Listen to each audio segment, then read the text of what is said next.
guys, I'm Versha, and I'm really more of a Marvel girl, but I'm pretty excited about the new Wonder Woman movie. I'm just trying to figure out why it's taken 76 years for Wonder Woman to finally get her own live-action film. Just maybe, the Hollywood machine had to be dragged, kicking and screaming, into finally making a female superhero the star of a big summer blockbuster. It's a history that's almost as old as the character herself.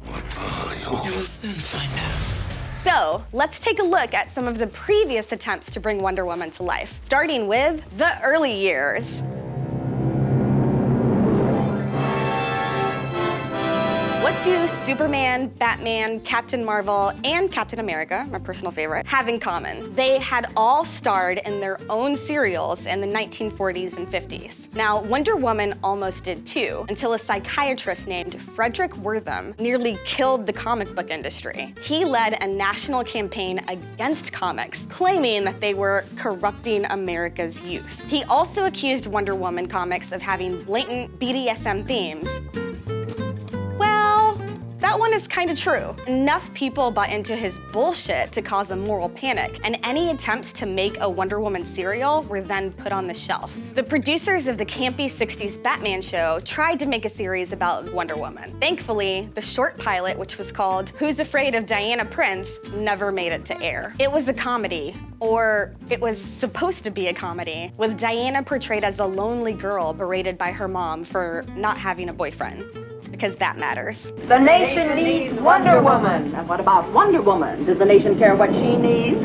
Like a fellow? It's a far, far cry from the Amazonian badass that we know today. Wonder Woman fared a lot better when she finally made it to TV in the 70s. No, we're not talking about the Linda Carter show yet. That'll come later. But Wonder Woman's first appearance outside of comics was actually as a guest star in a cartoon about the Brady Bunch kids, of all people. The next year, Diana debuted in the long-running Super Friends cartoon, where she would be a mainstay for years. Around the same time, production was starting on a live-action TV series for ABC. The first pilot aired as a TV movie in 1974. A ton of potential Wonder Women auditioned for that part, including Angie Bowie, who was the then wife of the late David Bowie. She lost the part when she refused to wear a bra for her audition, which was shitty of the casting agents, but actually kind of awesome of her. The role went to Kathy Lee Crosby, a pro tennis player who later hosted That's Incredible. She had no powers, no magic lasso, and no costume. Also, she was blonde. The ratings weren't wondrous, so they started from scratch with the woman they should have cast in the first place, Linda Carter. Carter's version of the character was much more faithful to her comic book self. The costume was fantastic and all of her powers were intact. Most importantly, this show introduced the spinning transformation used when Diana Prince changes into Wonder Woman. The show was canceled in 1979. After that, Diana was MIA until the 90s. There was a brief attempt at a new Wonder Woman cartoon in 1993. It was created by Mattel, who wanted to sell more toys for girls. Wonder Woman and the Star Riders had Diana leading a team of 4 female superheroes who rode beautiful, sparkling, flying horses. But it never progressed beyond some character designs, prototype toys, and a promotional comic book. In 1996, development started on a live-action Wonder Woman movie with Ghostbusters director Ivan Reitman. There were a ton of women rumored to play Diana then. Angelina Jolie, Jennifer Aniston, Catherine Zeta-Jones, but the only actress ever locked to the role was Sandra Bullock. She even had the endorsement of Linda Carter, but Bullock ended up passing because she didn't want to wear the costume. Come on, Sandra. Can you guys believe that Sandra Bullock didn't want to wear the costume? I don't understand that at all. Production stalled. So NBC went back to the drawing board with a new live-action TV show in 1997. It was developed by Deborah Joy Levine, the woman behind Lois and Clark. That show had Diana working as a professor of Greek history at UCLA. I would have loved to see that, but the project fell apart when they couldn't find anyone to fill Linda Carter's boots. So the 90s were a bust. Don't be too down though, because we'd get one of the best adaptations of Wonder Woman ever at the start of the 2000s. Allow me.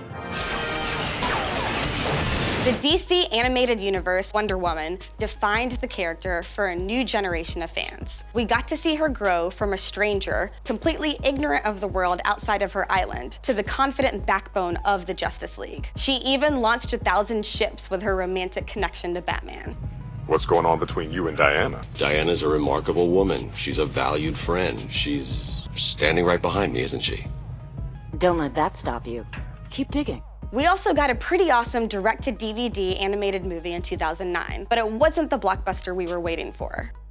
In 2005, Warner Brothers hired Joss Whedon to direct a Wonder Woman movie. Whedon is famous for creating cool, kick-ass women heroes that girls could look up to. Characters like Buffy were smart, real, and funny. I personally don't think it's possible to come up with a crazier plan. We attack the mayor with hummus. Great. We'll get him cornered and then you can sneeze on him. And they helped prove that women could be action stars despite what Hollywood thinks. Whedon seemed like the perfect match, but he unfortunately left the project in 2007. He called working on the film, quote, a waste of his time. WB even bought another script while he was on the project. So he quit the very next day, and the Wonder Woman movie was dead in the water again. Instead, we got another failed TV show in 2011. This show starred Adrienne Palicki as Diana Themyscira, the CEO of Themyscira Industries. Ally McBeal creator David E. Kelley tried to modernize Diana for the new millennium, but the end result was a cheesy, cheap-looking pilot that never aired. Meanwhile, the movie was still in development. Warner Brothers decided to give a female director a shot for a change. How about that? In 2015, they hired Michelle McLaren, a longtime TV veteran, but she dropped out due to creative differences. That's the same reason that future Wonder Woman director Patty Jenkins abruptly left Thor 2. She joined Wonder Woman 2 days after McLaren left and dove headfirst into production. Soon, Israeli actress Gal Gadot was cast as Diana, and at long last, she made her live-action film debut in Batman vs. Superman: Dawn of Justice.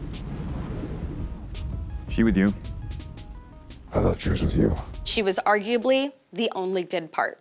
Everything about the new Wonder Woman seems pretty great. The cast is incredible, the World War I setting is something completely new for the character, and all of the footage that we've seen looks like a breath of fresh air for the DC movie universe. Director Patty Jenkins is now the first woman in charge of a $100 million superhero blockbuster. Now, she's not the first woman to direct a comic book movie, but Jenkins is also the first woman director to helm a superhero movie with a female protagonist. We're finally starting to see women bring their voices to a movie genre that's been sorely lacking them. Frankly, it's pretty embarrassing that it took this long for Diana to make it to theaters. But now that she has, Wonder Woman has the chance to change the way we think about superhero movies and inspire a whole new generation of women to go out and make them.